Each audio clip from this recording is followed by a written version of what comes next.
यार जैसे हम हिंदुओं में दिवाली और मुस्लिम में ईद होती है, ऐसे शेयर मार्केट के भी कुछ दिन होते हैं जिस दिन शेयर सबसे ज्यादा मूव करता है। उस दिन आपको स्पेशली ट्रेड करना चाहिए और न्यूज बेस्ड ट्रेड करना चाहिए। वैसे न्यूज बेस्ड ट्रेड करने से मना करता हूँ, लेकिन इस दिन आपको जरूर करनी चाहिए, क्योंकि वो पर्टिकुलर दिन पता है क्या होता है, जब पिछले 3 महीने की कंपनी आपके साथ रिपोर्ट शेयर करती है, उनको प्रॉफिट हुआ है लॉस हुआ है। चार्ट में दिखाता हूँ रिजल्ट के साथ कि कैसे न्यूज काम करती है।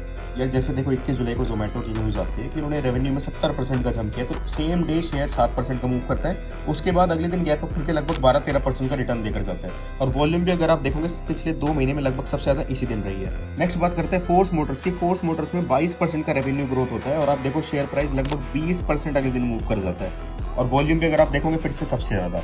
नेक्स्ट देखो थायरोकेयर, 23 जुलाई को न्यूज आती है कि उनके प्रॉफिट में 60% की ग्रोथ हुई है, तो अगले ही दिन यहाँ पर शेयर जो है 13% का मूव कर जाता है और वॉल्यूम फिर से देखो सबसे ज्यादा।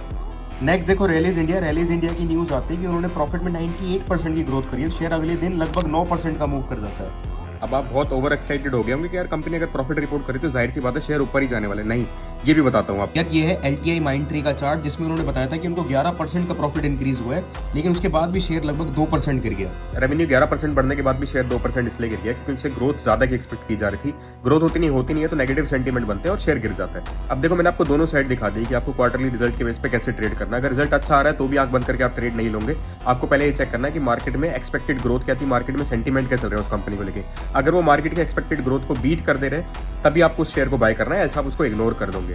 ये जो टाइम होता है ना जुलाई के एंड का और अगस्त की शुरुआत का, इसी टाइम पे जो कंपनी अपने पिछले 3 महीने की रिपोर्ट आपके साथ शेयर करती है, तो एक्टिवली नजर बनाए रखना कौन सी कंपनी अपनी शेयर करने वाली है रिजल्ट। अगर आपको जानना है कौन सी कंपनी आने वाले दिनों में आपके साथ रिजल्ट शेयर करने वाली, नीचे कमेंट कर देना रिजल्ट, मैं आपको PDF भेज दूंगा।